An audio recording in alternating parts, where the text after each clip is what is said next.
we're going to go and jump into the review. Now, funny history of this film. Obviously, a huge critical and commercial success for its time, much in the same way that the first film was. Francis Ford Coppola, the director of both, he did not want to come back to do The Godfather Part 2 because his experience working on that first movie, as he describes it, was awful. It was one of the worst experiences of his film career up to this point. Like he says it, like years, about decades later, says, yeah, it was awful. He almost got fired from the production 3 times during it. The studio had absolutely no confidence in it. They hated the casting of several characters, chat. They hated Al Pacino.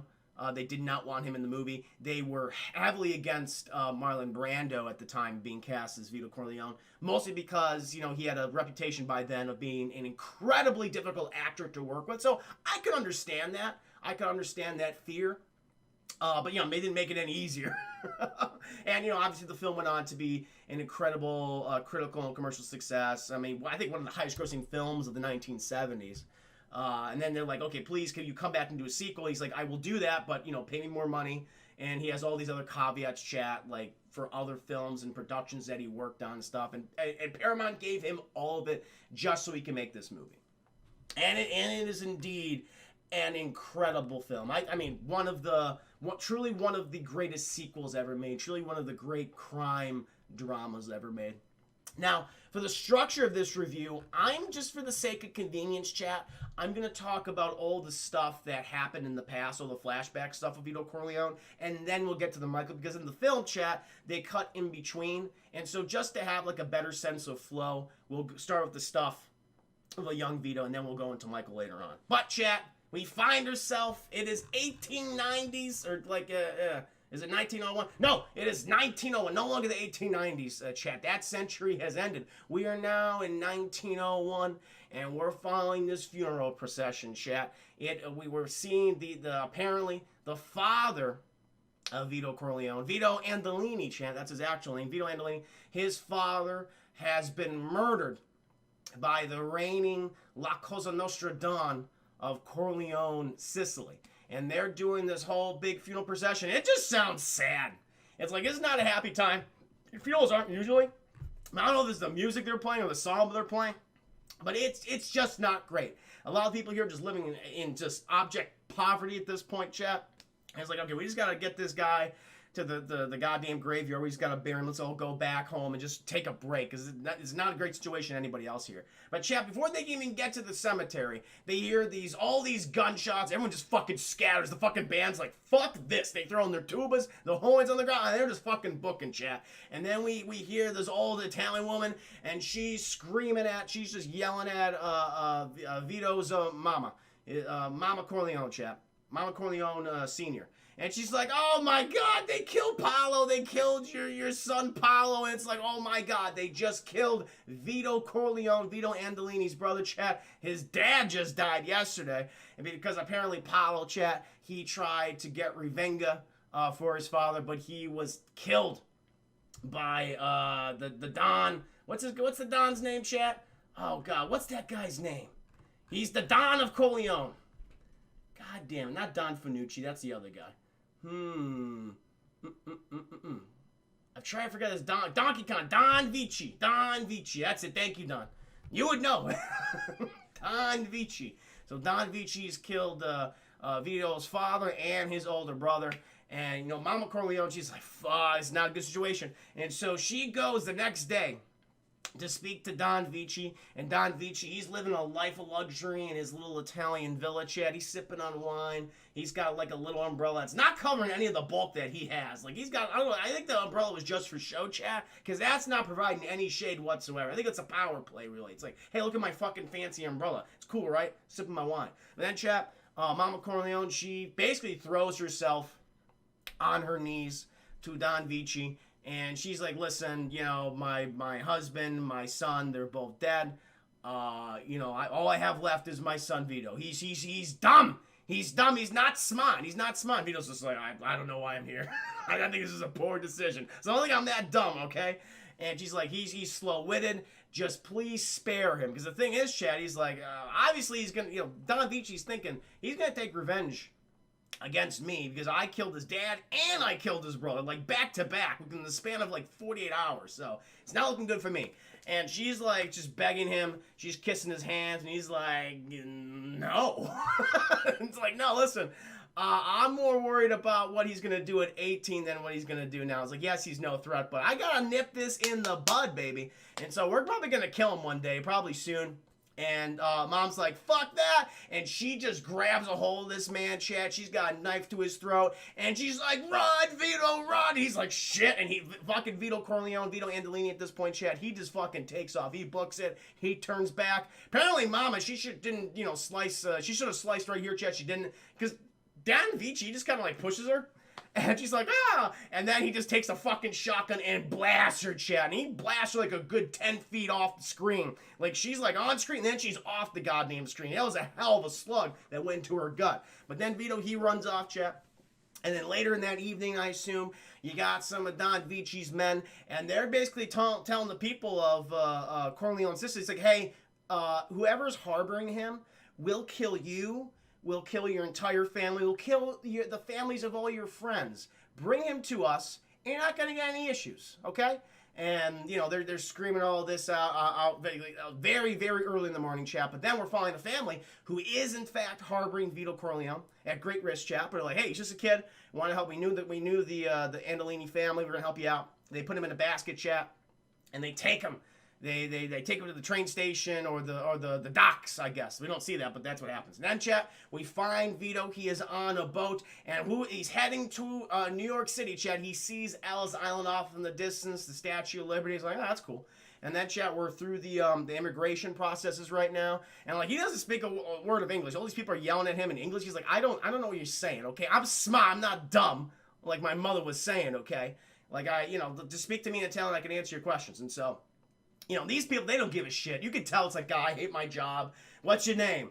He's like, I don't understand what you're saying. It's like, what's your name? And like, they actually have one of the Italian translators there. He says, oh, he's Vito Andolini from Corleone. Guy goes, Vito Corleone, that's your new name now, okay, for life. And that's his new name. He's like, that's not my name. It'll work out in hindsight, Chin. Hindsight will work out later in the movie. And so now they're just testing him for all sorts of diseases, and they're like, you got smallpox. 3 weeks quarantine, okay? You got one roll of toilet paper, you got one piece of soap, and you got I guess we're going to get some food at some point, but it's not going to be a lot of it. This kid's fucking skinny, too. They got to play young Vito Corleone. And so, chat, they put him in this, like, he's all by himself, too. Like, there's no one with him. And they put him in this little room. And I guess the quarantine disease section, and he's just fucking looking out at like New York City, and he's like, my life sucks, it's not great. And then, chat, years pass. I'm gonna say a decade, because I think he's like 9 here, and I think we see him again when he's like supposed to be 19, 20 or something like that. And we see a much older Vito Corleone, played by Robert De Niro, chat. This was the role. Like, this and Mean Streets were the first 2 roles that really put him on the map, and studios, like, and just filmmakers, like, who is this guy? This is one of these films. I think he won an Academy Award for Best Supporting Actor for this performance. I believe it is, which is funny.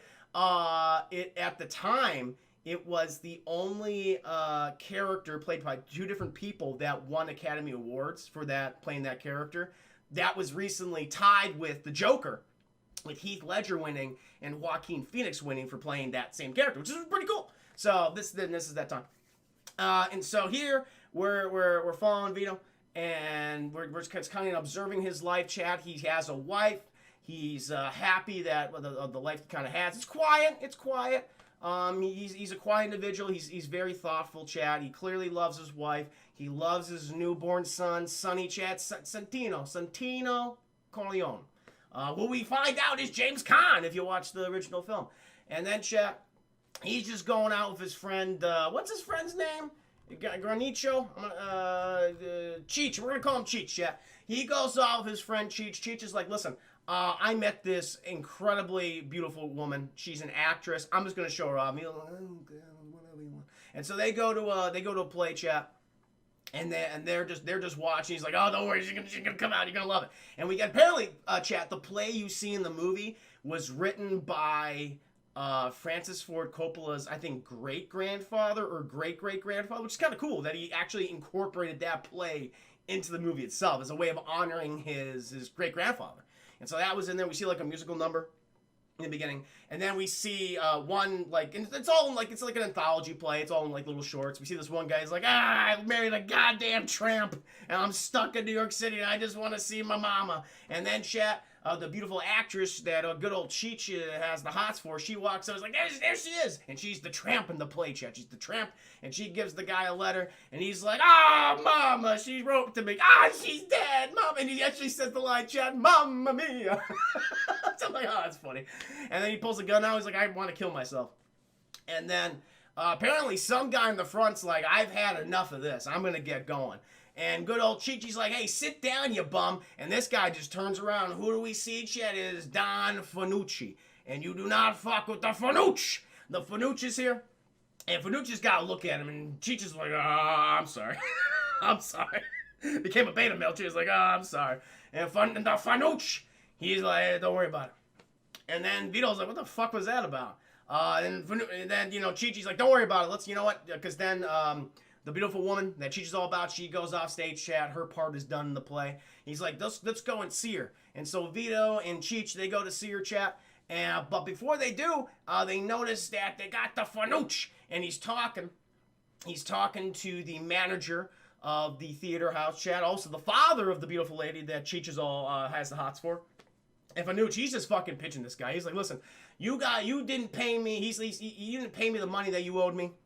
You gotta double it. You gotta double it now. And the theater manager's like, listen, I don't have it. I don't have the money. And he's like, you don't have the money? And he fucking grabs the daughter, Che. He's like, I will cut her face up if you don't pay me. And the Cheech, you think, fucking Cheech, he's gonna get in there. And so this could be the inciting conflict, yeah. But the Cheech, again, fucking beta mill's like, I want to deal with it. And Vito, I think Vito's kind of like, dude, he's threatening the woman you love, and you ain't gonna do anything? Oh my God. And Vito's like, he's very, again, I love the subtlety. It's like, him just look at this like, this is fucked up and wrong. Setting like, I think starting to develop Vito Corleone's morality, chat, his code that he follows, I think. Like, he'll do violent actions, there's no question, but he does have a specific code of what to do and what not to do. And this is one of the things that he does that's not respectful. And so he sees that, and the theater manager, he just like, take all the money you have. He's fucking done. And Fanucci takes it, chat, and he leaves. And then Vito and Cheech, they're talking outside. And, Vito's like, why is he doing this to other Italians? And he's like, he's a part of this outfit. He collects. He's gonna get his collections no matter what. Everyone pays him in the neighborhood. He's like, and Vito's like, what do they pay him for? They pay him for protection. Like, we can't go to the police. They hate us Italians. They hate us. And so they provide a form of protection to us, a form of policing us and making sure we don't get robbed, that our people don't get beat up, or that all of our packages, all of our stuff, all of our money arrives where it's intended. And Vito's like, I don't like that. That's not. I don't. You shouldn't intimidate his own people. You shouldn't be threatening his own people. It's not respectful. And that chat, we see him next day. I think at this point, is Fredo born yet? I think Fredo may or may not be born. I don't remember. No, not yet. Not yet. So now, we see that Vito, he's working in a little grocery store. This has been his main job, chat. He's working with Cheech. Cheech's father is the owner of the grocery store. And I don't know about the scene, chat, but they have like all kinds of cured meats and cheeses, and it looks so good. And the olives and things. Oh, I love that. I love that type of food. And like Vito, he had cut himself out a nice like a hunk of sausage, chat, some all kinds of cheeses and crackers. Look delicious. But then who fucking walks in to the grocery store, chat? It's the Fanucci. The Fanucci's in there, and he's gonna lay on the pressure because he's talking to Cheech's father, and he's like, "Listen, I got a nephew, and you're gonna have him work in this grocery store. Okay, you're gonna pay him well. You're gonna have him work." And the guy, the owner, is like, my son works here, and I already have this other guy who works here. I'm basically like a father to him, been taking care of him since he arrived here from fucking Sicily. He's like, I don't fucking care. Get my nephew to work here and make it work. And then he fucking leaves, chat. And I feel bad for this guy. This guy felt really bad, chat, because he's like, Vito, come over here. And Vito's like, fuck. So Vito goes over there, and he's like, listen, you're like a son to me and everything. But the Fanucci came in. He says, I got to do this thing. I got to do this. So my whole business, my family's at risk. And Vito's like, don't worry about it. Don't worry about it. I totally understand. You've been very kind to me. I'll never forget a favor. I'll never forget a favor. And so he's like, there you go. He takes off his apron and he just leaves, Chad. And then the grocery store, and he's like, no, we'll take this for your wife and child. He's got a whole bunch of groceries, Chad, a lot of tomatoes in there. He's like, no, it's fine. I'll deal with it. I will deal with it, Chad. And then he goes home and he just eats a nice meal with his wife. Oh, he gets a pear, Chad, like, again, a very kind gift to his wife. She's like, oh, it's a pear. He's very happy about it. They have a nice dinner. But then, Chad, they hear something knocking. They hear a little rap on the window. And some guy out there is just trying to get their attention. And, Vito, he goes like, what the hell's going on? And so he goes to the little bathroom window, opens it up, and who do we see, Chad? It's Fat Clemenza. Clemenza's like, take this bag of shit. I'll get it next week. And Vito's like, okay. And then he's like, wife's like, fuck, here we go. And so he closed the bathroom door, puts the sack in the bathtub, chat, unravels it, and he sees a whole bunch of guns in there, a whole bunch of pistols, revolvers, chat, like classic, of that time revolvers. You gotta cock them and everything like that. And he's like, this is the thing. This is the thing we gotta deal with. And so he's like, all right, I'll hide it. Because like Clemenza, Fat Clemenza is like, you're Italian, right? You won't snitch on me. And Vito did not snitch, chat. He did not snitch. And then I guess we see him like a few days later, and Vito, he's just walking down the road, possibly looking for work. And fucking who runs up behind him, chat? Fat Clemenza. Fat Clemenza's like, hey, you still got the stuff for me? He's like, yeah, I still have the stuff. And he's like, you know what? I really appreciate what you did. That was very kind. Let's go get a coffee. And they go get a coffee, chat. Clemenza pays for all of it. And he's like, you know what? I want to do something very nice for you. I know this guy. He lives in a life of luxury. He has this wonderful rug. And he said, you know what? Take this rug off my hands. I don't need it. Give it to someone who needs a nice rug. And Clemenza's like, your wife will love it. And Vito's like, sure, yeah, sure. She'll love a rug. We need a rug. It's just, it's just hard floors in our apartment. And so they go over to this apartment, chat. And, Clemenza, he's just rapping on the door, chat. And he's like, I guess she's not home. And, he breaks in the house. He breaks in the house. And Vito's like, shit, here we go. And they go in there, chat. And then Clemenza's like, there's the rug I was talking about. And they just start rolling up this rug, chat. Vito's like, I'm just very nervous about this whole situation. But he's always playing it cool. Like, he's nervous, chat, but he's so goddamn cool about it at the same time. He never displays that he's nervous. Even though you could tell he's a little uncomfortable, but he's just so cool. Robert De Niro perfectly emulates a much younger version of Vito Corleone that Marlon Brando played. I mean, he perfectly does it. Like, we don't see, like, Vito during these certain, these the types of thing that Robert De Niro is doing in this film, but you can see how that character evolved into the one we got in the first Godfather film. It's very good. It's perfect. It's very, very subtle. But then, chat, while they're, rolling up this rug, they see someone come up the doors, ring the doorbell. It's clearly a police officer, and Clemenza's like, well, that will not do it. He fucking gets his pistol out, and we get like a very iconic image, I think, for the film that was used to advertise at the time, which is it's like a wide shot, and it's Clemenza pointing his gun at the window and waiting for like the cop kind of like trying to see in like this and things. And then he fucking walks off, and Vito's like, all right, I like a nice rug. I'm involved in some shit now. I'm involved deep in the shit. They get the rug, chat. They go back to their apartment. Vito, he rolls it out for him. He's playing with Sonny. Sonny's not fucking having it, chat. He's fucking crying. He's rolling around on the rug and everything. He's not having a good time. I think then we maybe cut to like a year later. It's like a few years later. Fredo is born, chat, and he's a sickly kid. He's got the pneumonia.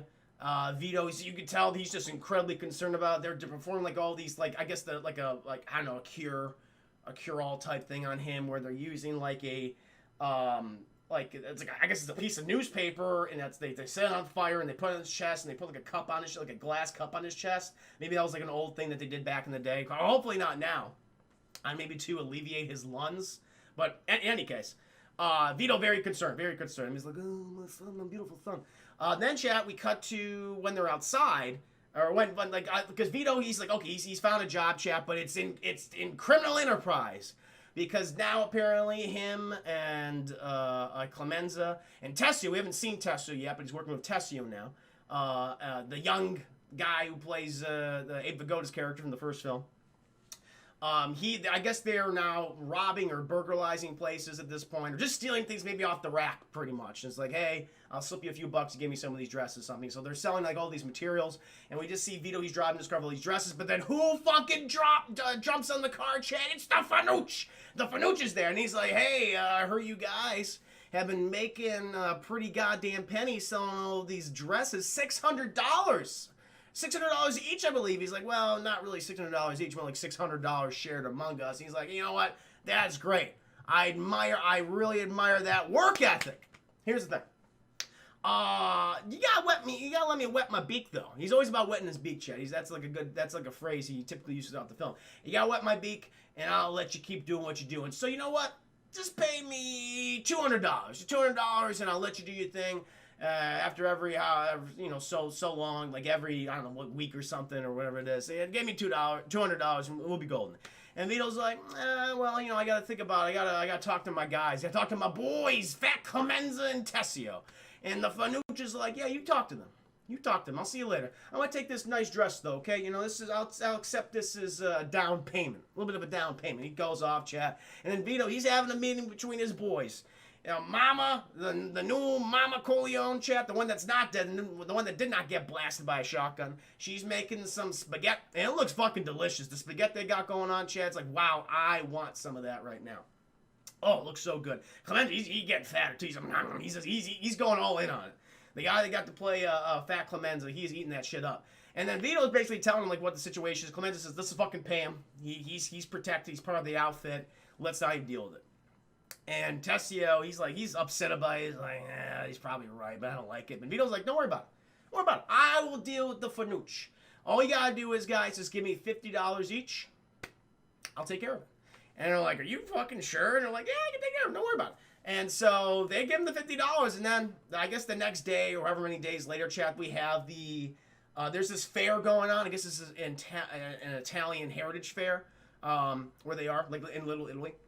And so again, incredible production value here. It's just a beautiful. I guess they shut down and did this on a set or something, but man, you can tell like this is so expensive what I'm seeing right now to do something like that. Like hundreds upon hundreds of extras, chat, all within the time period. Like that kind of stuff is very expensive. Time periods are period pieces are very expensive to make in Hollywood because you got to get like all the right clothes. You got to make sure all the stuff in the windows match all the products they're selling. You know, I mean, it's very involved. So I always really admire that. And this scene, to me, is brilliant. I think there's so many great scenes in this, so this is one of the best moments in the film. And so, Vito Corleone, he's going to this little coffee shop where he's supposed to meet the Fanucci. And the Fanucci's sitting there, and he's drinking his coffee, chat. And then Vito, he just drops the 100 there on the table, and the Fanucci just takes off his head and goes, he does these weird noises. And he's like, I got a feeling there's $100 under my hat right now. And I remember I requested $200. I said I want to wet my beak a little bit. I requested $200, but I think it's $100. And he's like, my intuition was correct. That is indeed $100. And Vito says, listen, we're not in a good place right now. We can get you your money in the future. We just need a little more time. And the Fanucci's like, you got fucking balls, kid. You got fucking balls. But you know what? There's something about you. I like you. He pinches Vito's cheek. And Vito's like, you better not fucking pinch my cheek, you son of a bitch. And then the Fanucci, he does this really gross thing where I guess he's sipping tea. Like I noticed, chat, it was probably either tea or coffee or something. Because the little cup, I think it was like a cappuccino. But he had like a lemon wedge next to it, so that's how I was a little confused. But anyway, he fucking, he does that weird just slurping noise I hate. So he fucking slurps that down, he walks out, chat. And Vito's like, all right, time to get to work. Oh, Anthony. Speaking of Anthony. Anthony 2871, thank you for the 140 biddies. Big DT fan, here's some bits for you to use to buy more cool shirts. Oh, thank you. I love my cool shirts. I'm wearing one today. Hayden Field, my friend. Hayden Field High School, 1978. Good school. Hi, no, glad to see you here, Anthony. I'm just doing my review for Godfather Part 2. I'm just in it. I'm talking about the Fanucci right now. It's a good time. Anyway, I got a sip, chat. I'm a little parched right now, but thank you again, Anthony. Welcome to the stream. And so the Fanucci's just out walking, chat. He's just fucking eating all the food he can. He's in this shit. He's taking, looking at dresses and jewelry in his pocket. He's like, yeah, you give me all this shit. You don't care. And then up on the rooftops, chat, which I love this sequence. up on the rooftops, Vito Corleone is watching him and following him home. Also, he's told by Fat Clemenza and Tessio that the Fanucci's family, they're out during the festival. Like, no one's there. Darksland, thank me the 10 biddies. Now Fanucci needs to meet the Ganush. She does. They both do. They deserve each other. The Fanucci and the Ganush. For those of you who are like, what's the Ganush? You gotta watch my Drag Me to Hell review, which will be uploaded soon, guys, on my YouTube channel, so check that out in the near future. The Ganush. And so Vito, he's following Da Fanucci, on the rooftops, Chad. He's like hopping over stuff and things, and then basically he's like, okay, I know where he is kind of now, so I'm gonna go to his apartment. So he grabs like a pistol that he hid in like a hiding space, Chat, kind of a little homage, a little nod, wink and a nod to the Godfather, where the pistol is hid behind the toilet. Michael takes it out and kills the Salazzo and the police chief. It's kind of like, oh, similar. This is kind of cool. And so Vito, he sneaks into the apartment complex. He goes to Fanucci's apartment. He very, very clever. He goes up there and he knows like there's a little like light next to his apartment, and he kind of unscrews the bulb a little bit, to distract him just enough, I suppose. And so then he fucking waits in the goddamn shadows, Chat, with a towel wrapped around a gun to mask the sound. Apparently, this was an addition requested by Robert De Niro. He said this would kind of like add to the grittiness of the scene. And it does. It's like, oh, this is kind of weird because they didn't have silencers, And so kind of to muffle it a little bit. And so the fucking Fanucci, he's walking up all these goddamn stairs, Chat. He's got all his ill-gotten gains, Chat. He's huffing and puffing. He's a big man. All right, he's eating all sorts of tasty treats and meats and cheeses all his way up there, Chad. Now he's fucking feeling. He's like, I gotta go take a massive shit. I got a lot of blockage up in here. I got the bubbly guts. Let me fucking go up there. But meanwhile, Chad, before he goes to the door, he knows the fucking bulb is out. What is this? What am I paying these people for? And he screws the bulb back in. He's like, perfect. And he opens the door, Chad. He gets it open, and then Robert, the Vito Corleone, he steps out of the darkness, Chad. Fanucci's like, oh, it's you. What do you got there? Bah! He gets shot, Chad. He gets shot. He's like, oh, no. And he, like, rips open his, like, white waistcoat and everything. Oh, wears all white, too. Very gaudy. Very gaudy. Opens it up. He's like, oh, you fucking shot me. And then he was like, yeah, I'm going to shoot you again. He fucking shoots him again. Pow! Like, right in the cheek, which always, like, ooh, that always, that's a bad way to go. He's like, like, it went through his, like, cheek and out of the back of his head or something. Maybe the bullet's still in there. And then he fucking collapses to the floor, Chat. And then Vito, he pulls out a fucking bigger gun, I think, and he puts that cock of that gun right in that guy's mouth. Boom! He pulls the trigger, brains everywhere. The Fanucci's no more. The Fanucci's dead, Chat. And the Vito's like, I gotta get the fuck out of here. So he heads up back to the rooftop. Very cool scene where he basically breaks all the, like, unloads the pistols. He breaks all the pistols, puts them in separate places so they're all destroyed. And then Chad, he goes back to during those times. So in order to mask the sound of the gun, there are fireworks and firecrackers going outside. People just assume it's like, oh, that was just a very loud firecracker or something. And so then he goes, he's on the streets now, Chat, and he's just walking up to his family. We see that we have a lot, like, we got some new babies, Chat. We got a young Sonny, of course. We got Fredo, but then we also have Michael Corleone is born, Chat. He's a couple months old, and Vito, he's just holding him. He's like, I love you, Michael. I love you. After I just fucking murdered a man. And then, Chat, we cut forward a number of years later. Vito Corleone and his wife, they have returned to Sicily. Because they're trying to get their some of their businesses in operation in New York City. They're working for the Cheech and his father. Basically, because of the money that Vito's bringing in, they're going to start their olive oil business, and so they're going to get their olives, of course, from Sicily, Vito's home of Corleone, Sicily, Chat. Oh, I forgot a whole other scene, too. So there's another scene, Chat, kind of to showcase Vito's powers after the death of Fanucci, I believe, where Vito, this is after this, where people are now coming to Vito for help at this point, because the Fanucci, he's taken out, Chat, so there's a fucking power vacuum, and Vito's like, well, I can fucking fulfill that, and I'll be a lot nicer about it. Vito's wife, Mama Corleone, she brings in this old widow, Chat. She's been evicted because her son has this dog, and the neighbors complain about the dog, but the son loves the dog, and so she lied about it. And the tenement owner the owner of the apartment complex, they found out and like, all right, fuck, you got to go out. You and your son and that dog, get the hell out of here. So even if she's like, well, but I can get rid of the dog now. He's like, no, get the hell out of here. So she goes to Vito. And Vito's like, all right, I'll deal with this. I'll go talk to the guy. Introduces himself. The guy's just talking shit to Vito the entire time. Vito's like, listen, I'll pay you all of her month's rent for the next 6 months. And then after that, you come back to me another 6 months. But the dog stays, correct? And the guy's like, the fuck it will! And he throws his money in Vito's face. And he's like, you're crazy. You're out of your mind. And Vito's like, listen. Just take the money and ask around the neighborhood about me. That's all I want you to do right now, okay? Just ask around, about my name. And then he fucking leaves, chat. And then I guess it's a couple days later where Vito, he's in his office in Cheech next to the grocery store where they're getting the olive oil business together. And the fucking apartment complex owner, he's fucking there. He's like, oh, I'm sorry. What a terrible mistake. What a terrible mistake I made. No. You know what? She can absolutely stay in her apartment, no question. The rent will stay exactly the same. Exactly the same. And Vito's like, he's like, oh, you know what? I'll lower it to $5. And Vito's like, I'll lower it $10. He's like, you know what? That's good. I like that. You're a good man. He's like, oh, thank you. And then he fucking leaves Chad and the Cheech and Vito, they're just laughing. But again, this showcases Vito's power at this point. He's filled the power vacuum left by the Fanucci. And also shows that there's a lot of fear surrounding him too. So I imagine at this point he was also doing some pretty nefarious shit, Chad. There's no question about it. It's like, yeah, again, this is the original Godfather, the whole concept of honor and things playing into La Cosa Nostra. But at the same time, he did do some really shady shit. There's no question. And now after consolidating more power, chat, he then goes to Sicily a number of years later with his family. We see that Connie is also born, played by Tyler Shire. Play Adrian. Adrian, of course, in the Rocky films. She's there. She's a young baby. And Vito, I think he's meeting with, I guess, some old family friends that still live there. I forget their names, chat.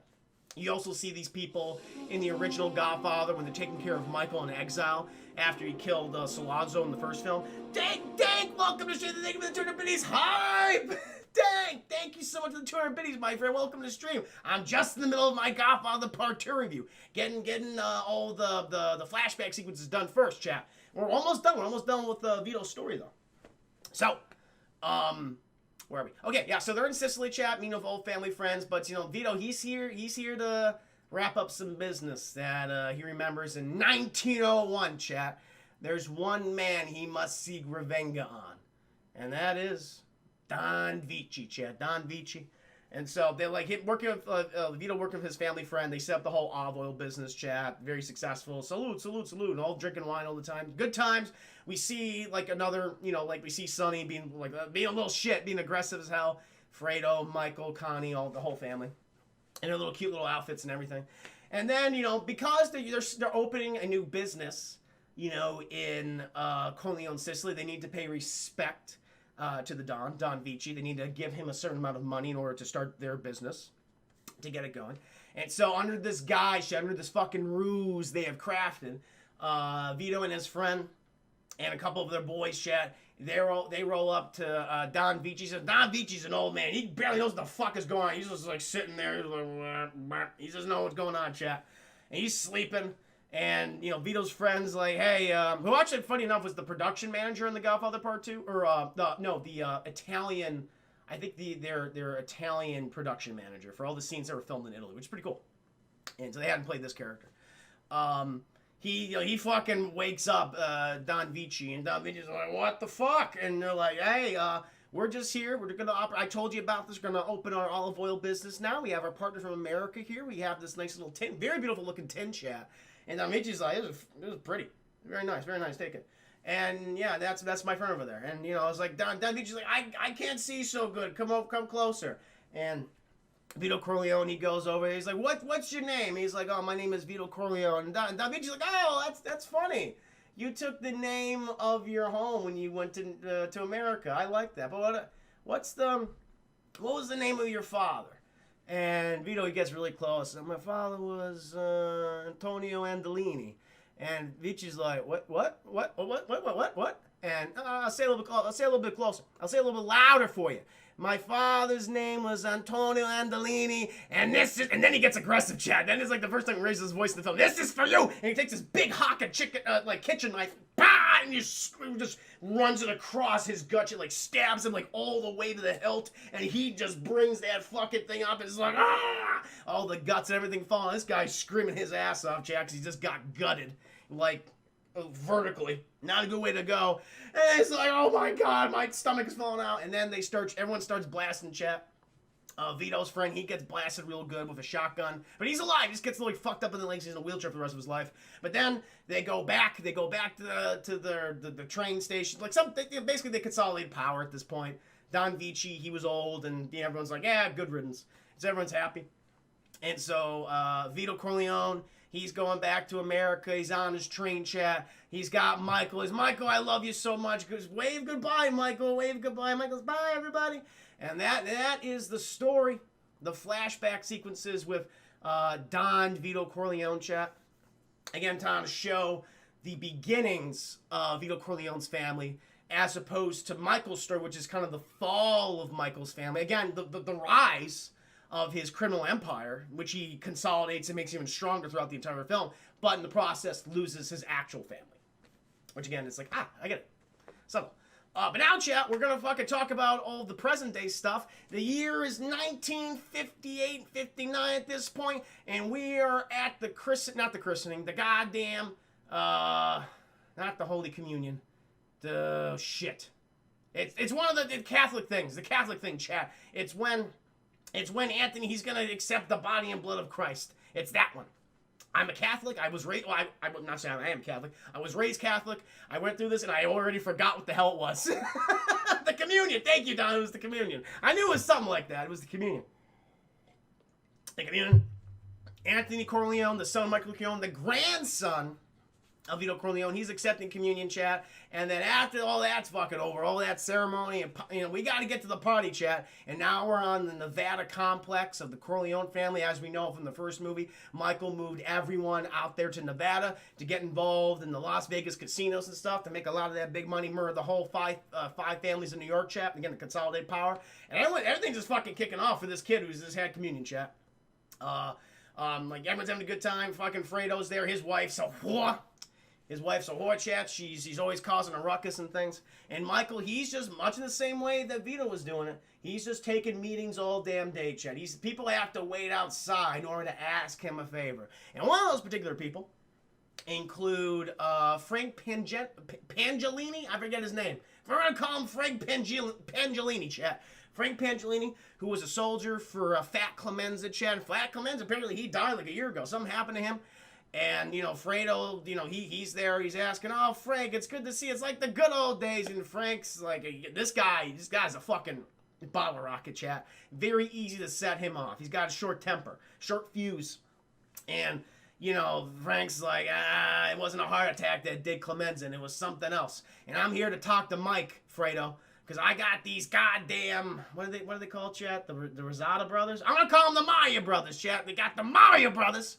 And they're always stopping on my Goombas and my Koopa Troopas, and they're a pain in my ass, Fredo. And I want to get permission from Mike to just kill them all.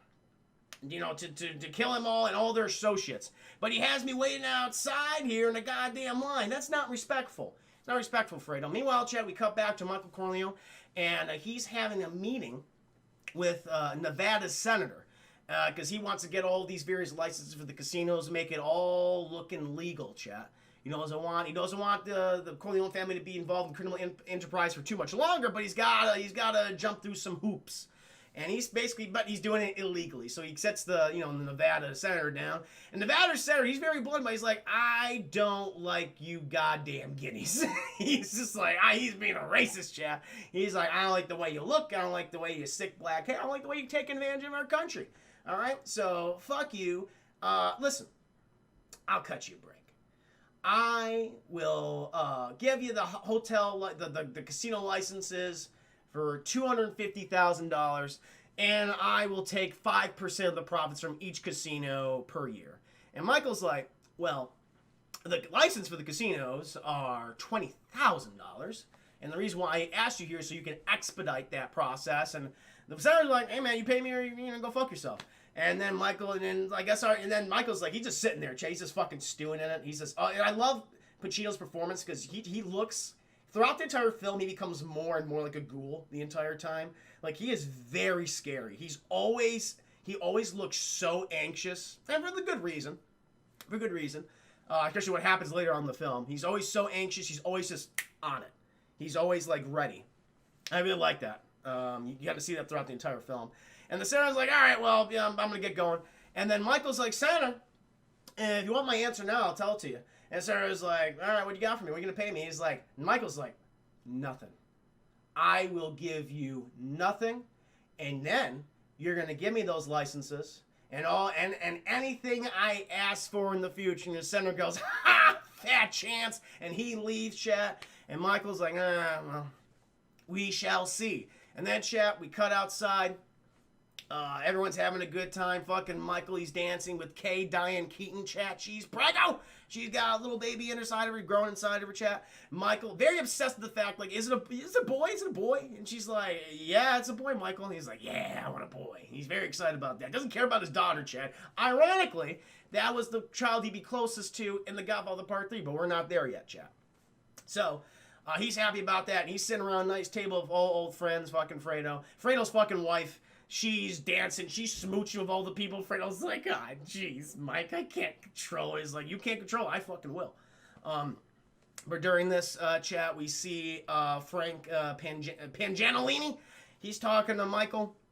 And he's like, he basically, listen, I'm dealing with the goddamn Mario Brothers in New York. They're putting pressure on us. They're trying to take over our businesses. I want your permission to kill him. And Mike's like, no, I'm not going to let you do that. They work for another person that I'm in negotiations with, and that person is Hyman Roth, Chad. Another person that's in the film that Michael meets with. What's this guy's name? Oh shit. No. What's the guy that Michael meets with here? There's too many goddamn names. No, not young Chico. Johnny Ola. He meets with Johnny Ola, Chad, after his meeting with the senator. And Johnny Ola, he's a representative of Hyman Roth. And Hyman Roth, his whole thing that he wants to do right now is build casinos, build hotels in Cuba. Cuba is a very friendly government to the American mafia, and they appreciate the current dictatorship of Cuba, appreciates all this money coming in to fund all these things. And the mafia will get a huge fucking percentage with working with this government. Hyman Roth's been putting this together for years. There's a few issues going down in Cuba. This is rebel cell. There's this Fidel Castro, this Che Guevara. We'll deal with them in time. But, I need your help, Michael. I need you to invest in this. And that's why Michael does not want to interfere on Hyman Roth's stuff. That's why he's not going to give permission to Frank Pangianolini, permission to kill the Meyer brothers, who also work for Hyman Roth. And so Frank Pangianolini, he's just fucking pissed. He's like, whatever. And he just fucking leaves, Chad. He leaves. A lot high tensions are high. And then Chad's later at night. Michael, he sees this little picture that Anthony drew of him, like in his car.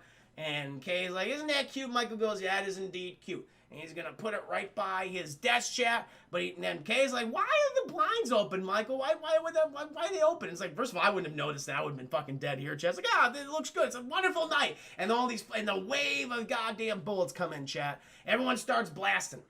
And Michael, he's crawling the goddamn ground. He drags Kay in the goddamn ground. And, like, someone has just attempted to assassinate Michael Corleone and his family, chat. It's not looking too good. But the shooting stops. Michael, he's like, hey, you stay here, stay on the ground. I'm going to make sure the kids are okay. He goes, checks on all the kids, sends his men to check on the kids. And he goes outside. Fucking Tom Hagen's there. Robert Duvall's there. Fucking his number two guys, Rocco and Al Neary are there. He's like, listen, Rocco, you find whoever the fuck, shot at us, okay, and bring him alive. And Rocco's like, we'll try our best. He's like, Rocco, bring him alive. Because he wants to interrogate him, chap. And so they search the whole complex at that point. Fucking Fredo's wife is freaking out. She's screaming. She's running around the complex like a headless goddamn chicken. They eventually do find the two guys, chap, but their throats have been slit. Something happens. They're both dead. They're fucking waterlogged. And Michael's like, I've been betrayed by someone in my family. but I don't know who they are, but I have to investigate this. And so Michael's setting up all these things. He basically goes to Anthony and Kay and says, oh no, not to Kay. He basically tells Kay, be safe and shit. He goes to Anthony chat to tuck him in, and great scene. I love this scene because Anthony, he's asking all these questions to Michael. Michael's asking him, is like, hey, did you like your party? And Anthony goes, yes, I got a lot of presents. He's like, oh yeah, what kind of? Oh, you got, yeah, I'm glad you got a lot of presents. And Anthony's like, I didn't know any of the people who gave them to me. And he's like, they're friends of the family.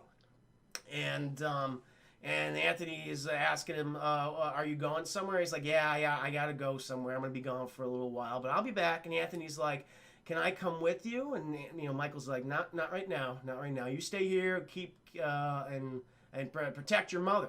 Keep your mom and your sister safe. And Anthony says, he's like saying, I just want to help you, Dad. And he's like, and I love this line because it means so many things, chat. Michael says, you will someday. It's like, again, like Michael wants to continue the process, much in the same way that Vito Corleone wanted Michael to basically be the person who runs the family, chat. And Vito did manipulate certain things in the original movie, chat. Got him dishonorably discharged when he was injured in World War II. It was all process. So as great, as honorable as Vito Corleone once, chat, he was very manipulative, and Michael, he's already getting those gears in motion for young Anthony. And so then, Michael, he's like, I gotta figure out who the fuck tried to kill me and my family. I'm going to stop at the first person I may suspect, and that is Hyman Roth. And Hyman Roth, he's living in Florida, chat. Hyman Roth, he worked with Michael's father for years, running molasses to Canada and everything, from the Caribbean all the way up to Canada, chat. It was a good time. Made a lot of money from it. And so Michael goes there. He basically announces that he's coming. He goes there. And him and Hyman Roth, he's not, again, he's built this criminal empire for himself, but his health is failing at this point, chat. And I kind of like how he lives, too. It's kind of opposed to how Vito and Michael have lived, with the very opulent kind of, controlled areas and complexes.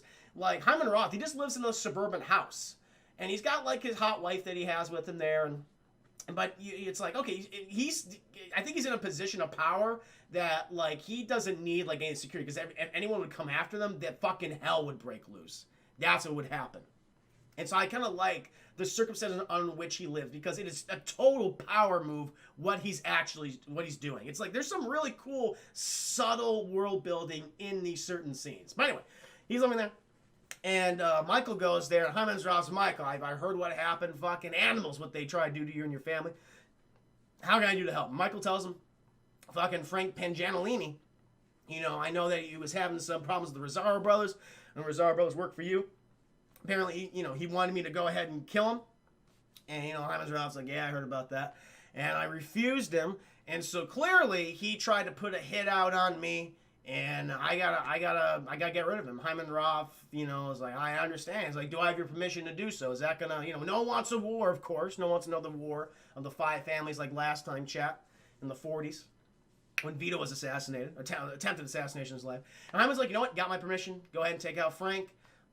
Still going to need you for this deal, though, Mike, in Havana. Hope to see you there next week. And Mike's like, you fucking bet, Hyman. I'll do just that. And then, chat, fucking Michael Corleone, he heads to New York to see Frank Pangianolini.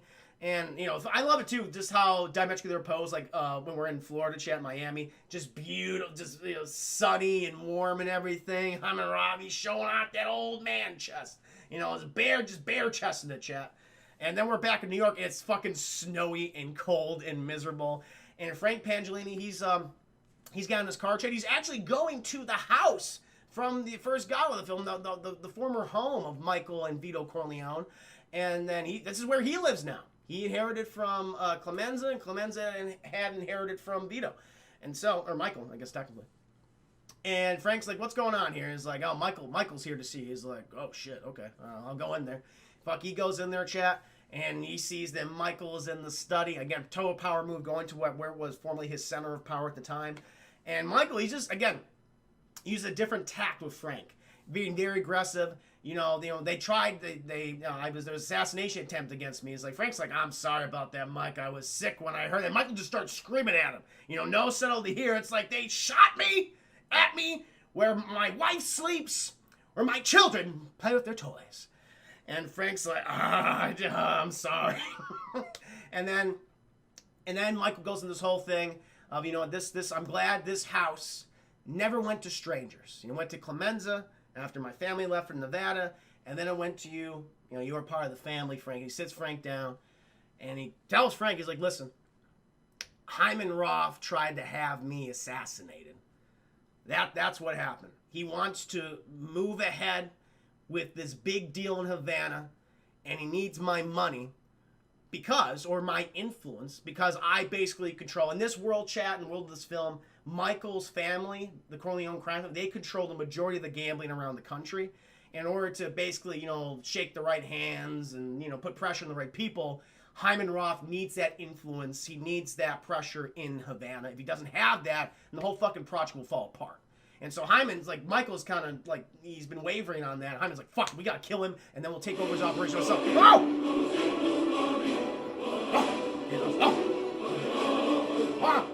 Don with another $25 donation. Thank you so much. Thank you. We gotta do another poll, and we gotta do a cartoon review poll, and then we gotta do another movie review stretch poll. Thank you, Don. Do know he tells Rocco to keep his family alive. Oh, is that what he says? Oh, I must have misheard him. I thought he told him to keep those guys alive so he can interrogate them. All right, fair enough. Thank you for the correction. Okay, hey guys, as I always say, in case I fuck someone, which I probably have during this review, there's no question. There's no question. Please feel free. To correct me. It's a little family. Thank you, Don. Don Pollen. Don. Ingenuity, welcome to stream. I was so late to the chat. No problem, man. I'm just in the middle of my Godfather Part 2 review. I just did all the flashback sequences of Vito Corleone, currently right in the middle with Michael Corleone. We're talking to Frank Pangellini. He's talking to Frank Pangellini right now, telling him that Hyman Roth tried to assassinate him, as I gave you all the background. And so Michael's like, I want to put Hyman Roth at ease. I want to trick him, and then I can get the fucking upper hand, and then I can kill him. I can get him right up the ass, right up his old ass. And Frank's like, what can I do to help you, Mike? And Michael's like, I want you to make peace of the Mario Brothers. All right? Yeah, I know they're stomping all the Goombas and all you Koopa Troopas, but I want him at ease. I want him to think that everything's okay. You make peace of the Mario Brothers, and that'll be it. And Frank's like, I hate this. I don't like it, but I will do it for you, Mike. Because at this point, like, Michael's actually, like, he's doing what Frank wanted. It was to have a natural conversation, explain, like, what the way it is. Frank's like, okay, I'll fucking make peace with the Mario Brothers. I'll do that, Mike. And Mike's like, perfect. I'm going to go down to Havana now where it's warm. And then, chat, we're going to go ahead and just keep covering Frank at this point. So Frank, he goes to meet up with the Mario Brothers. He's not happy about it, but it's got to get done. It's got to get done, chat. He meets with one, I think he meets with Luigi, because this is the tall guy, like Luigi Mario. And he's like, Frank, it's good to see you. I'm glad you saw a reason. And they're being very subtle with their insults to Frank. Frank's not happy. They have him come into this bar. They close down the bar. He's like, what do you want? Here's a C note. And Frank's like, you're fucking insulting me with this thing. What are you doing? And he throws it away, Chad. And then all the up behind him, Chad. Someone comes up. I assume it was Mario. Mario comes up with a goddamn Garrett wire, Chad. They just start choking the shit out of Frank Pangellini, Chad. They're dragging. I love his screams. It's like, it's very much that. Just gasping. Sound like a goddamn bird dying, chat. They're dragging him off, chat, and they're just kicking. They got a lot of guys on top of him too, like 2 or 3 other guys just trying to like hold him down as he's kicking and flailing. They put him in this little alcove, chat, but then they notice like from the window there's a fucking cop coming in. They're like, oh fuck!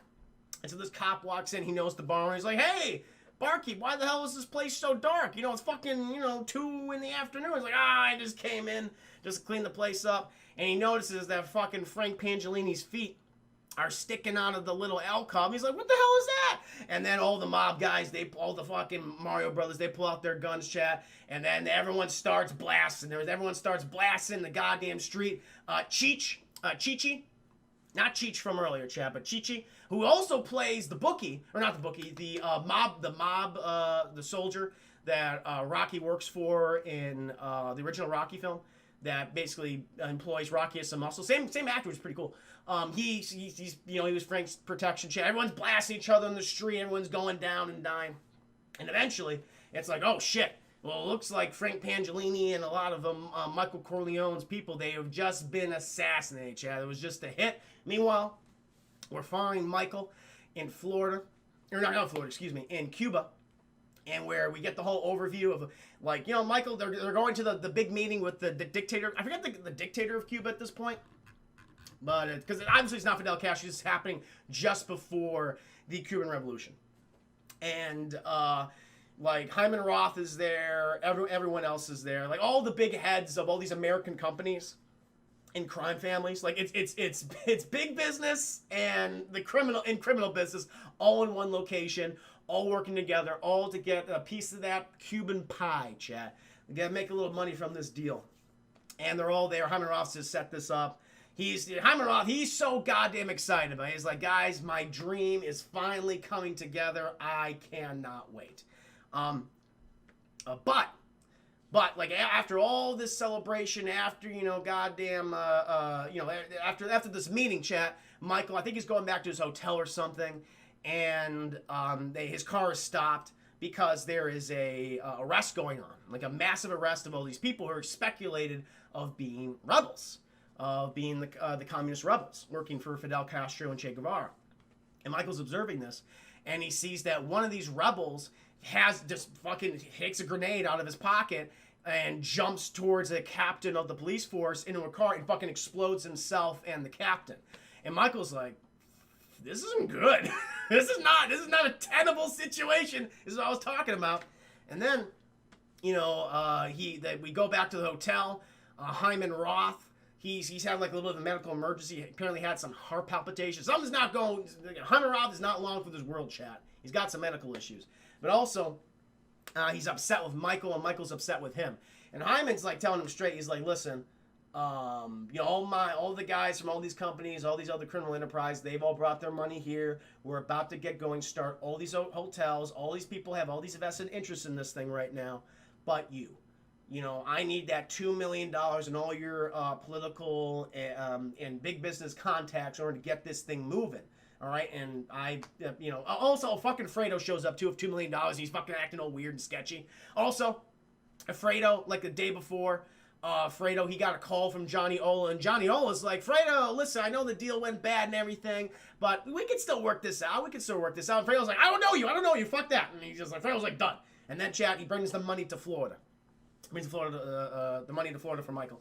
And Michael, he goes to see Hyman Roth. And Michael's like, I'm a little worried. Today I saw a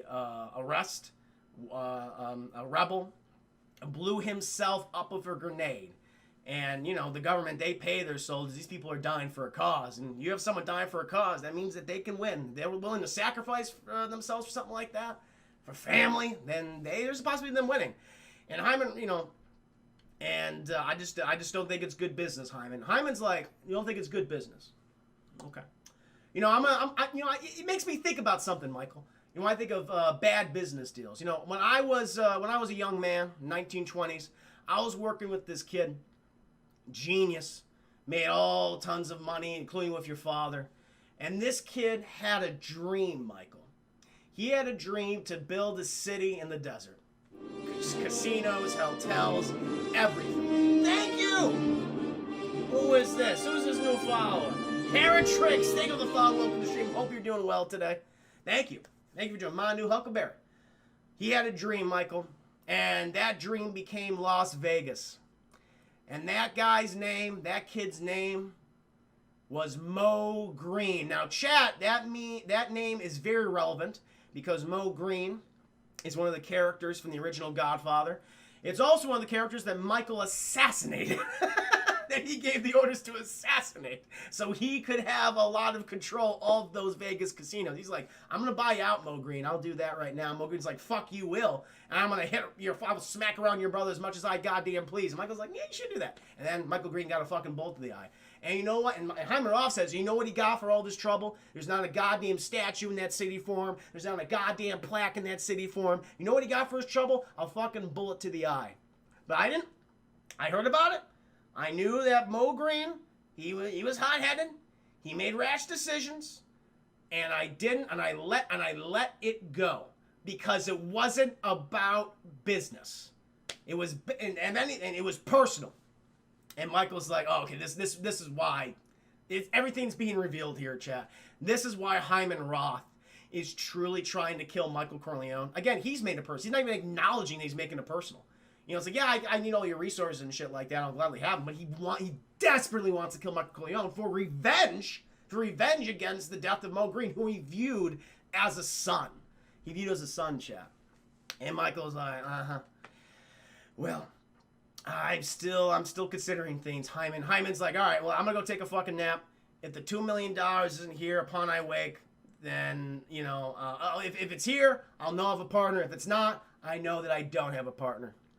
I know that's bad business. He goes there, chat. And then fucking Michael's like, whoo, what a day. And then he's gonna go hang out with Fredo Corleone. Fredo, he is just a bundle of fucking nerves. Always anxious. He did bring the money. Fredo's like, you want to count the money, Mike? He's like, shut the fuck up, Fredo. Why don't you know what, Fredo? I need to relax. Let's just go ahead.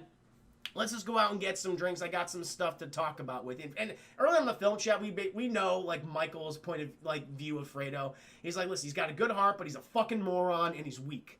All right. And he tells that to Tom Hagen, tells that to Robert Duvall chat. He tells that to Rocco and Al Neer and everyone else who has a brain. But he's like, you know what, Fredo, I need your help with something. And so, I forgot. I missed something else, chat, because this is very important for what's going to happen next in the next scene. So, remember that Nevada senator, chat, who refused Michael? Apparently, he's got a thing for the whores. And Tom Hagen and Fredo Corleone, they were called into a particular whorehouse that they happened to own on behalf of the Corleone crime family. And apparently, one of the girls was horrifically murdered in there. She's dead. There's a lot of blood. It's not looking good. And who's the culprit, Chad? Who's the one that performed this murder? It's the goddamn Nevada senator. He's all sweaty. He's all nervous. He's like, we were just playing the game. I play this game all the time. I just remember her laughing. And I just wanted her to stop laughing. And then we see her. And he's like, he did something to her. He did something to her, Chad. And she got really fucked up. It was bad. And Tom Hagen's like, don't worry, Senator. Don't worry. You know, the only people who are going to know about this is just the two of us. Just the two of us. And we know that you can value our friendship and we can value your friendship, correct? And he's like, oh, I'll do anything you, Tom. So there you go. I got the fucking senator involved, Chad, finally. Because he was fucking the horse. So then we cut back to Havana, chat. And Michael, he's sitting down with Fredo. We get this really fun, again, kind of showing how complete opposites they are. Like, Michael, he orders a club soda, and, like, Fredo orders this banana daiquiri. It's this very frou-frou drink. And, again, trying to separate, like, see, like, this guy's in control of himself, and this guy's not. He's just living this crazy lifestyle. And we basically have Fredo opening up, too, a little bit to Mike, saying, for a long time, Mike, I resented you. And he can't even finish what he was saying. And then he goes off in this whole spiel about, I wish I had a wife like Kay. I wish I had kids like you, Mike. And Mike's just kind of listening to all this. Because, it's a very honest moment. There's a big thing between them that's not being acted upon yet. We'll get to that. But I like John Cazale, like, he only did a few films during his career because, he passed away at a very young age. He had a very rare disease. But he's a terrific actor, chat. And I know, like, Fredo, he's viewed as the weak character, because he is. He's supposed to be. But it's really a great performance. I love what he brought to both movies. And Michael's like, listen, Fredo, I'm going to need your help with something. Hyman Roth, he's the one that tried to have me assassinated. There's someone in the family who he has control over. And they had the ins and the outs, and that's how I almost got Fredo. But what I need you to do, I need you to do the thing you do best. You got to schmooze some people for me. I got some American businessmen coming down. I got some senators, the Nevada senator who killed that whore. Yeah, he's coming down here. So you just do your thing. You show him a good time, and I'll see you later tonight. It's New Year's. It's New Year's Eve, chat. And they're going to go party. Meanwhile, like, Michael, he goes back to his apartment. He's got this cool bodyguard who wears, like, all black. He has, like, no fucking lines. His name is Tot. His name is Tot, chat. And he's like, Tot, go ahead and kill Hyman Roth on New Year's Eve. Sounds good? He's like, he didn't say anything. He's like, I'll do it. And then Tot, that night, chat, he goes to kill Hyman Roth. Kills, not yet. We're not there yet, chat. Not yet there yet. So now we cut to the shindig, the party, chat. What's happening? Everyone's celebrating, like, all these dances, all these singers. Fredo, he was doing his thing. He was schmoozing with all those people. Michael Corleone, he joins him. He joins them for that. But then someone else joins the party, chat. Someone else joins the party, and it's Johnny Ola. It's Johnny Ola. And Michael's like, oh, Fredo, you don't know Johnny Ola. You told me earlier you don't know Hyman Roth, you don't know Johnny Ola. This is Johnny Ola. And, Fredo's like, oh, hi, how you doing? Like, not even want to look at him in the eye, chat. And Michael's like, that's weird. And then at one point, like, they end their little meeting, and Michael's bodyguard, he goes to kill Hyman Roth, fucking kills Johnny Ola, chat. But Hyman Roth, apparently he had a heart attack or a stroke of some kind, and so now they gotta take him to the hospital. They gotta take him to the hospital, and he's like, fuck, I can't kill him here. And so then they ship him over there, and Tot, he attempts to kill Hyman Roth, chat, but now the revolution is in full effect, and now they're evacuating all the important people off the island at this point. And before Tot can fucking just smother him into a pillow, fucking the Havanan army or police break in, Tot's like, oh fuck, and he just gets blasted, chat, so Tot's dead. Meanwhile, we cut back to the party that's going on. Fredo and Michael, they're showing these people a good time. They come to this weird, like, snuff house. That's the only way I can describe this, chat. It's like a live performance of sex, I guess. And, like, Fredo's like, you gotta see this guy. They call him Superman. He's got a dick the size of a baby's arm. It's like, Jesus, man. Come on, Fredo. Why are you showing us this? And Fredo mentions, because Michael's there right there with him, Fredo's like, oh, yeah, Johnny Ola. I talk to Johnny Ola all the time. He told me about, it's all these places. And Michael goes, wait a minute. And you see the realization on his face. Like, Fredo lied about knowing Johnny Ola. He has a connection with Hyman Roth. And Michael realizes, like, it was my brother. It was my brother. He's the inside man. He's the one that betrayed my family. And you see this all wash over Michael's face. And it's amazing. Again, Al Pacino, incredible performance throughout this entire film. Just all washed over in that moment.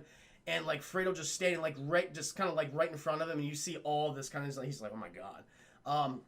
Then chat, we cut to, I guess, the presidential palace where everyone's dancing. And Michael, he's just fucking stewing. He's just stewing in it. Like Fredo, he leaves at one point. I gotta get a stronger. And Michael's like, "Where you going? Where you going, Fredo? Where you going?" He's like, "I gotta get a better drink, Mike. It's fucking champagne. I can't drink this swill." Fredo gets another drink.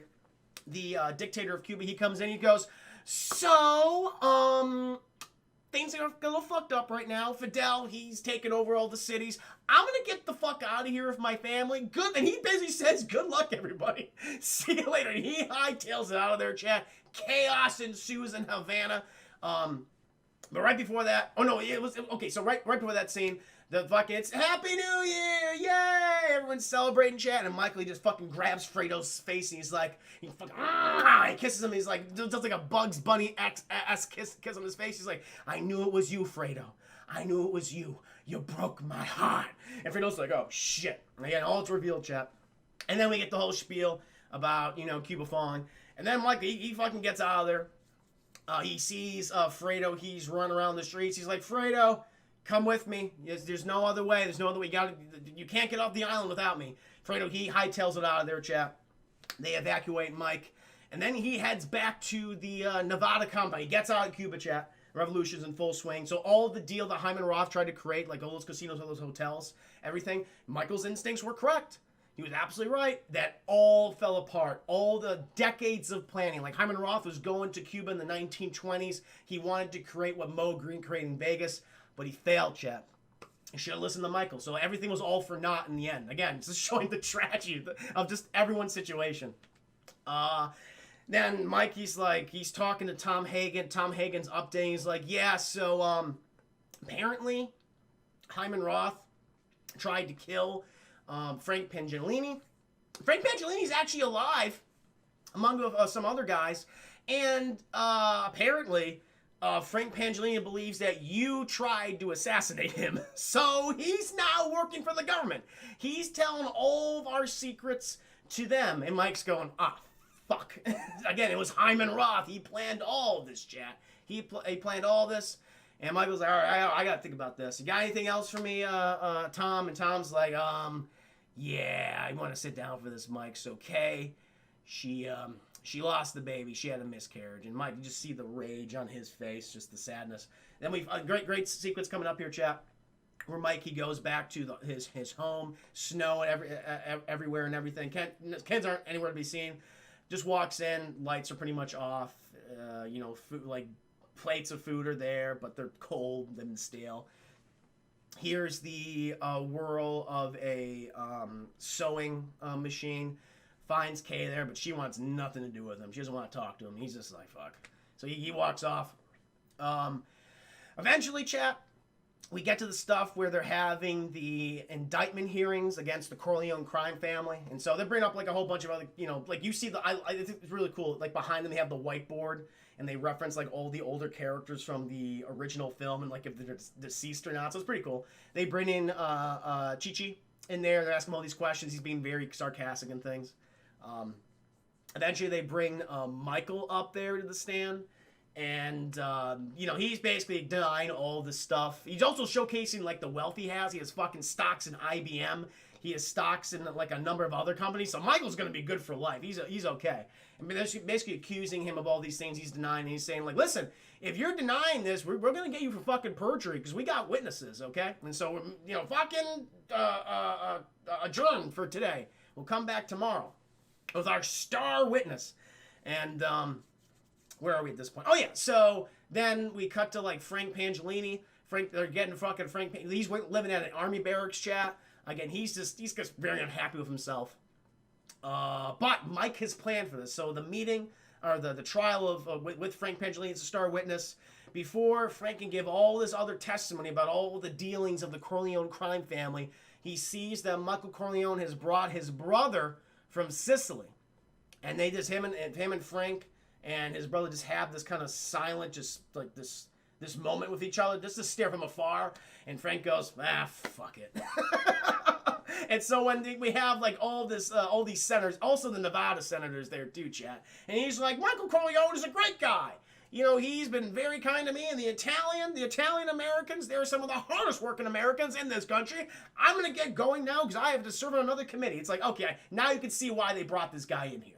Very smart. And so the committee's asking himself, okay, Frank Pangellini, tell us everything that you know about the Corleone crime family. And Frank's like, I don't know anything about that. No, I don't know about that. And they're like, what are you talking about? It's like, yeah, no, I mean, I worked with his dad in the olive oil business, made some olives and stuff. And they're like, wait a minute, you have a sworn affidavit. You gave us all this information before. He's like, oh, that, nah, the FBI guys, they want to know about all this stuff.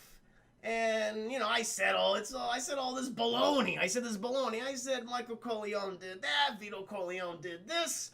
But it's all nonsense. It's not real. And they're like, what the fuck just happened? What is this nonsense? Also, Chad, there's another scene earlier between all this when Michael, he's getting set up. Again, it's the iconic moment in the film. The thing I love most. When they did indeed find Fredo. And Michael goes to talk to him and get this scene. Just Fredo sitting there. It's like, I'm smart, I'm not dumb. And Michael's just asking, he's like, listen, Fredo, can you tell me anything about... Basically, Fredo admits that, listen.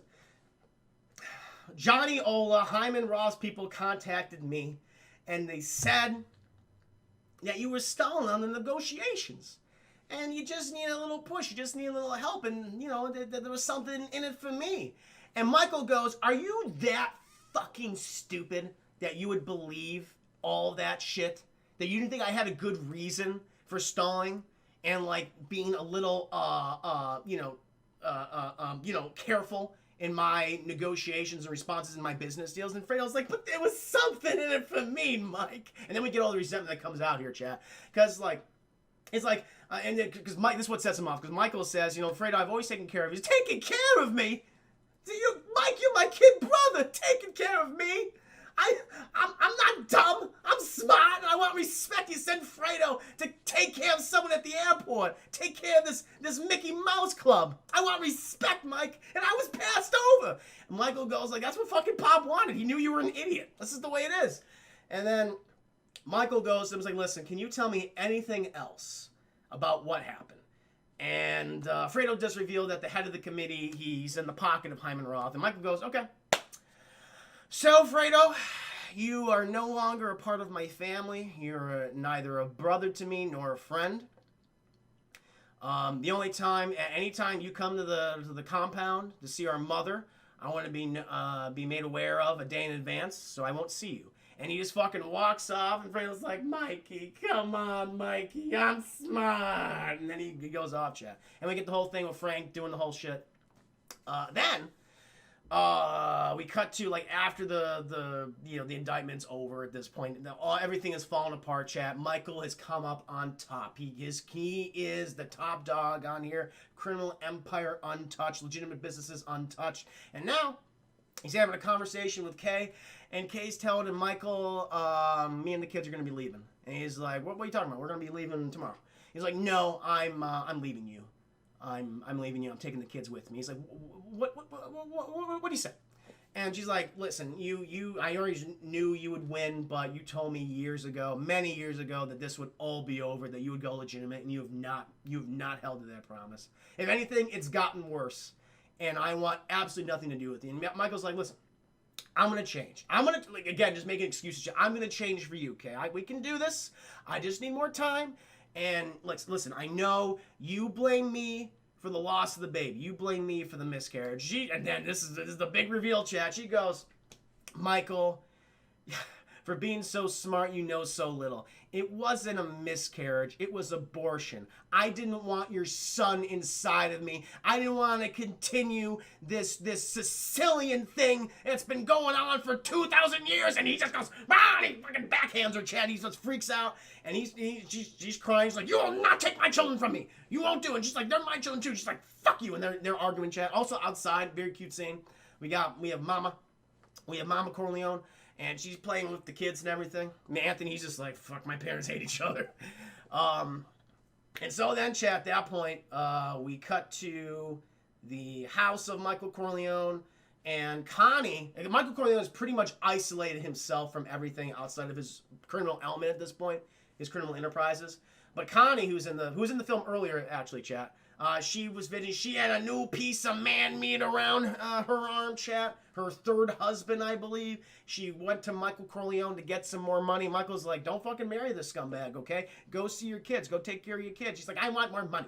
But now in chat, she's like, okay, I divorced him. And now I just want to be here for you, Michael. I want to take care of you. Michael's like, good. Good. I need someone. And then eventually, Mama Corleone, chat, she passes away. They're having the wake for her, and Fredo, he stops by, and and then I think Connie's the one that kind of sets Mike on the path to at least, I don't know, at least to see his brother again.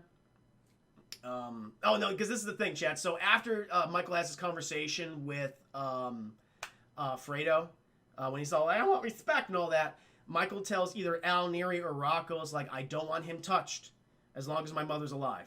If my mother's still alive, I don't want him touched. But then we cut to here, and Fredo and Michael, they do embrace. They have that hug. And like Fredo, you could tell that he is so guilt-ridden. You see on his face that he loves his brother so much. But I love this scene because it, again, polar opposites. You feel the love from Fredo, and you cut to Michael, and it's just dead. Just that dead-eyed stare. So this is all theatrics to him. Panegyastic, welcome to stream. Good evening to you. I'm almost done with the film, guys. I'm almost done. I know it was a long one. I told you it was going to be a long one today. I told you. It's Godfather Part 2. It's going to be a long one. We got to do a Sonic review after this. Oh, my God. And this is dead-eyed.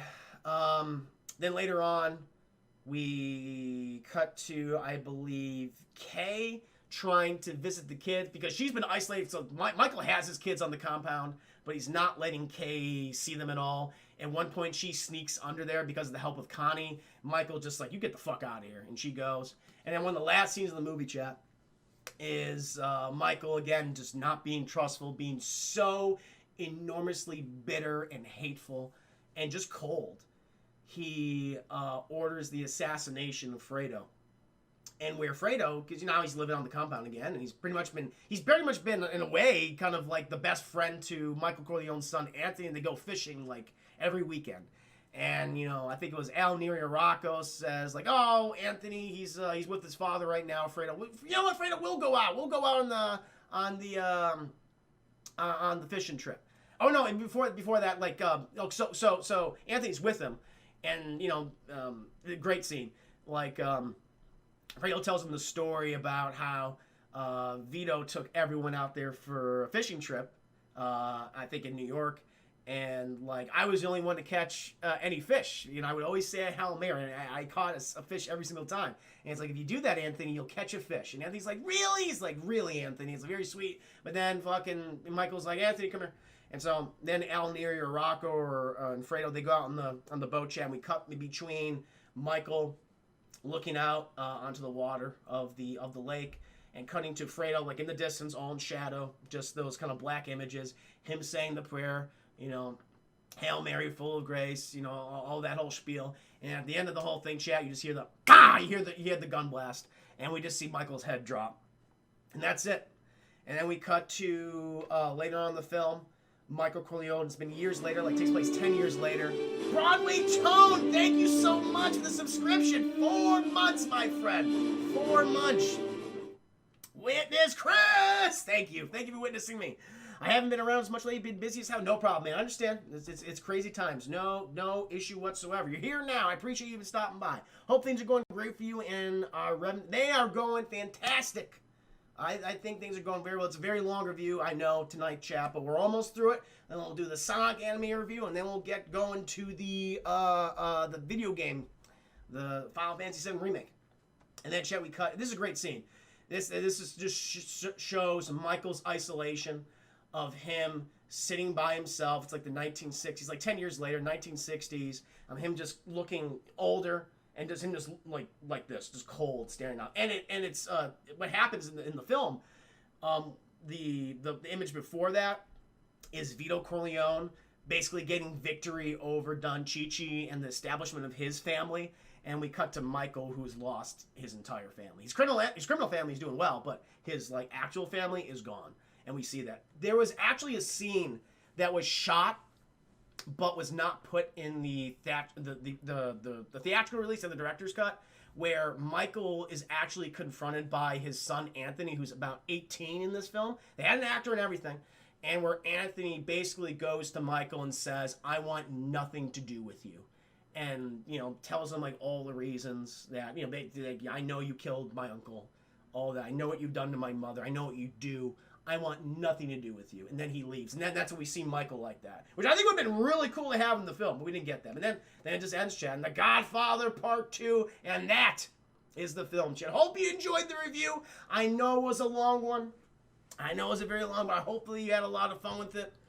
Talking about the fanooch and all that. But again, in case I missed you earlier, welcome to stream, guys. Hope you're all doing well. Carly, welcome. Good to see you.